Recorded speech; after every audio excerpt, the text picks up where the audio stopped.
Merci. Merci beaucoup. Bonsoir à toutes et à tous. On m'a demandé de me présenter, je le ferai brièvement. Michel Warshawski, je me définis comme militant anticolonialiste israélien, comme militant anticolonialiste juif israélien. Je suis né à Strasbourg, d'où mon français, mais aussi mon léger accent alsacien. Dans une famille juive pratiquante. Mon père était le grand rabbin de Strasbourg. Et c'est ce qui m'a mené à Israël, ou plutôt ce qui m'a mené à Jérusalem. À l'âge de 15 ans, je suis allé à Jérusalem continuer des études talmudiques, puisque c'est aujourd'hui à Jérusalem que se trouvent les grandes écoles talmudiques. Les grandes écoles de Pologne n'existent évidemment plus. Et avec l'idée d'étudier 3, 4, 5 ans et de rentrer en Europe et de continuer une carrière, enfin faire des études et voir ce que je ferais. Et là, il s'est passé deux choses. Un double coup de foudre. Le premier, c'était Jérusalem. Alors on en parlera peut-être après. Jérusalem n'a absolument rien d'aimable. C'est une ville dure, une ville de conflit, une ville sale, une ville pauvre. Une ville qui n'est pas du tout au présent, une ville qui vit 2000 ans en arrière et 3000 ans en avant. Mais peut-être, mais malgré ses défauts, et peut-être à cause de ses défauts, ça a été un coup de foudre. Et je savais, après quelques semaines, que je quitterais jamais cette ville. Et en fait, je ne l'ai jamais quittée, si ce n'est pendant mon service militaire. Et l'autre coup de foudre, c'est celle qui deviendra rapidement ma compagne. Et là aussi, c'est un amour qui continue. Comme avec Jérusalem, il a vieilli, mais il est là. Voilà, c'est ce qui m'a accroché à Jérusalem. Et ce qui m'a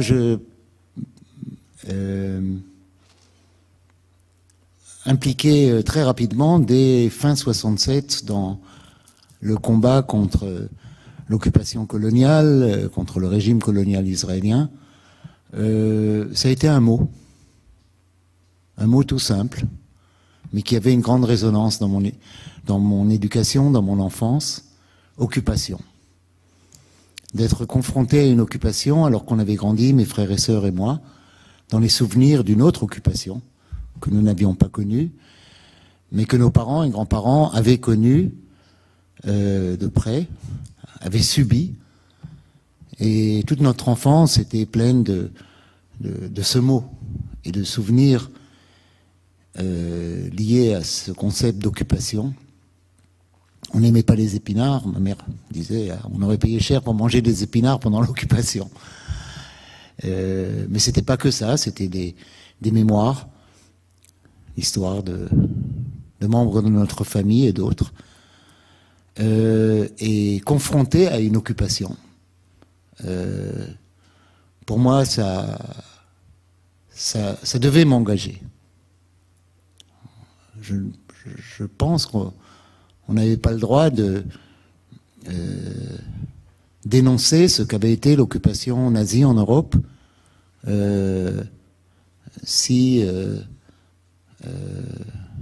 lorsque parallèlement on est indifférent à une autre occupation qui n'est pas du tout la même, qui heureusement n'est pas liée à un génocide. Il y a assez de mal qui est fait sur place en termes de dépossession, en termes de répression, en termes... c'est pas la peine d'en faire un génocide, mais c'était suffisant pour dire tu peux pas être indifférent et tu t'engages. Et c'est un combat que je mène maintenant depuis plus de 50 ans contre ce régime colonial, contre cette occupation coloniale, mais aussi pour une perspective de coexistence. Alors je sais qu'on me demandera cette question inévitable, vous êtes pour un État, pour deux États. Si on me la demande, je serais bien obligé d'y répondre, mais je l'aime pas cette question. Je vous le dis tout de suite, je l'aime pas. On n'en est pas là. On en est très loin. On n'est pas à la veille d'une solution. On est en plein dans le problème. Et ce qui est important, c'est de savoir qu'est-ce qu'on fait maintenant et pas à quelle solution on rêve lorsqu'elle se dessinera, lorsque le rapport de force permettra une solution, je pense qu'elle s'imposera d'elle-même, et je ne sais pas laquelle elle sera à ce moment-là. Et il y en a beaucoup plus que deux.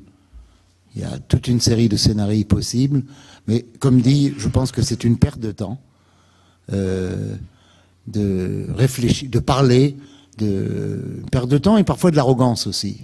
Moi, je rêve de... En quoi ça fait avancer les choses? Garde tes rêves pour toi. Et je me le dis souvent. Tu as le droit de rêver, c'est bien de rêver, mais on n'en est pas là. La question est de savoir que faire. Et je terminerai d'ailleurs mon intervention tout à l'heure par cette question: que faire vous concernant? Vous concernant ici en France, en Europe et partout ailleurs à travers le monde. Voilà. S'il y a des questions de l'ordre de mon expérience personnelle, on pourra le faire aussi dans le cadre de l'échange. Je voudrais rentrer directement dans le cœur du sujet et parler un peu de la mutation qu'est en train de vivre l'État d'Israël. Une mutation profonde, un changement de régime. Et je commencerai par un grand paradoxe. Si on prend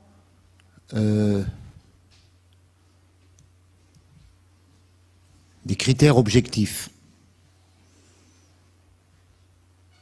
Israël va très bien. Si on écoute ou si on touche l'atmosphère du pays, c'est celle d'une crise structurelle, celle d'une grande pourriture, et celle d'un peuple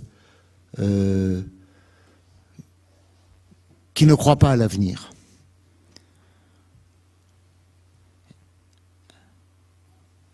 C'est un paradoxe. Parce que comme dit, et ça c'est les indicateurs économiques, les indicateurs de stabilité, les indicateurs de sécurité sont très hauts. Israël est un pays extrêmement prospère, extrêmement riche.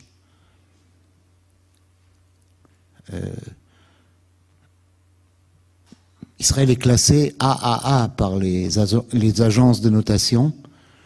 La France, elle est AB ou quelque chose comme ça. Israël exporte des capitaux dans de grands pays comme l'Inde, comme la Chine, exporte des technologies à travers le monde entier, en particulier des technologies militaires, mais pas seulement. La balance commerciale d'Israël est très bénéficiaire. Un pays très riche, au-dessus de la moyenne européenne. Un pays qui ne connaît pas la crise.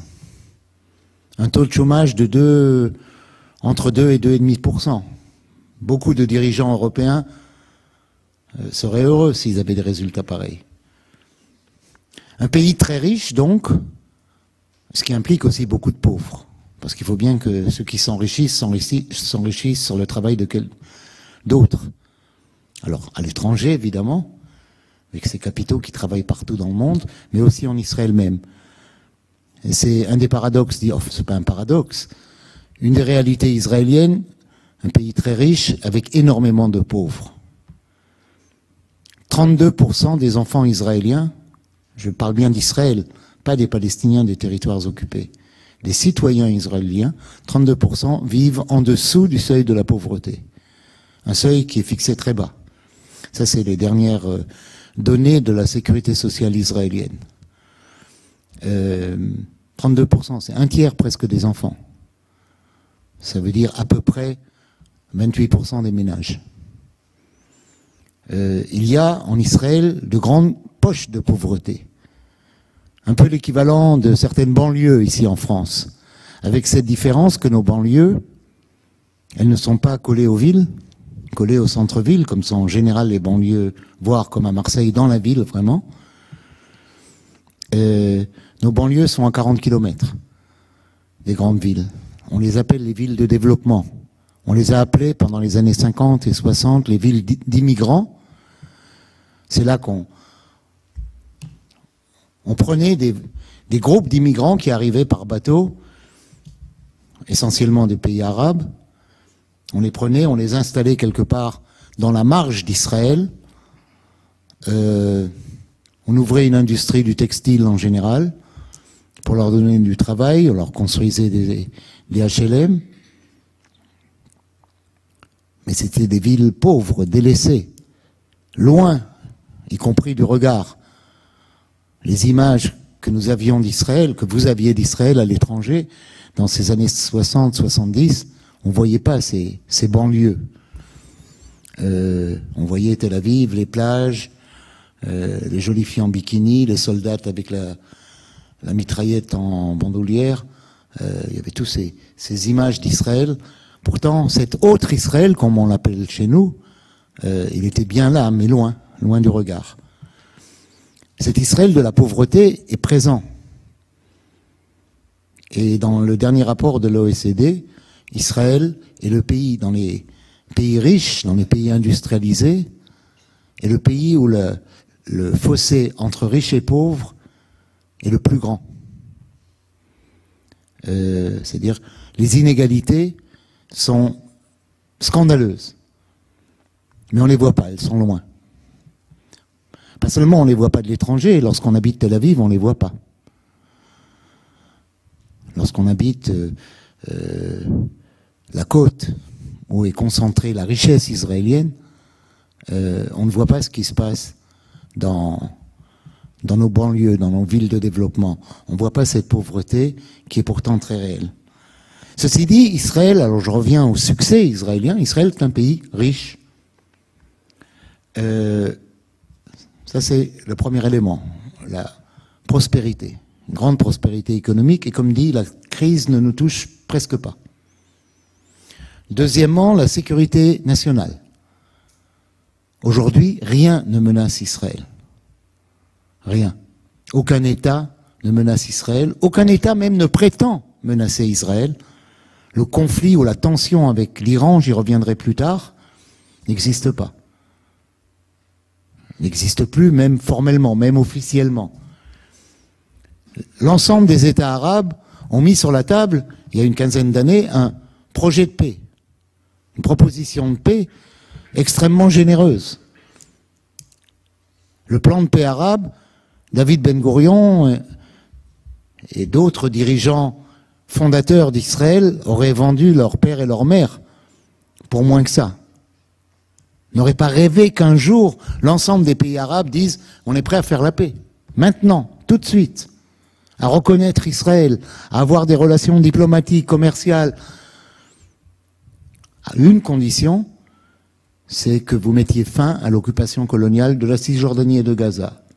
Pour ce qui concerne le reste, on passe l'éponge. Même la question des réfugiés, on est prêt à négocier quelque chose. Ça aussi, j'y reviendrai peut-être pendant le débat sur ce qu'on appelle la question des réfugiés. Donc, prospérité, sécurité nationale, sécurité individuelle. Il n'y a plus d'attentats. On a eu une petite vague d'attaques au ciseau ou au couteau par des très très jeunes, inorganisés. Elle a fait très peu de victimes. Du côté des Israéliens, elle a fait de tous ces attaquants presque des victimes. C'était des opérations suicides au ciseau, au couteau de cuisine. Mais d'une façon générale, on ne vit pas un sentiment d'insécurité qu'on a vécu dans le passé. Je me souviens, c'est pas si loin, cette époque où ma fille, qui était à l'époque jeune lycéenne, tous les matins, on vérifiait qu'elle avait 10 shekels en poche pour prendre un taxi s'il le fallait, parce que surtout, tu ne rentres pas dans un autobus. Et si tu marches dans la rue, tu te mets à 20-30 mètres du bus, parce que les bus explosaient. Tu ne rentres pas dans un supermarché. Tu ne traverses pas le marché pour aller à l'école ou pour aller voir un copain ou une copine. Parce que partout, c'était dangereux. Il y avait quotidiennement des attentats, en particulier à Jérusalem, où je vis. C'est fini. Tant mieux. C'est fini. Je répète, à part des opérations ponctuelles assez rares, nous vivons la sécurité individuelle. Les gens n'ont pas peur. Malgré le discours gouvernementale qui essaye d'entretenir une peur qui n'existe pas, qui n'a pas de raison d'être.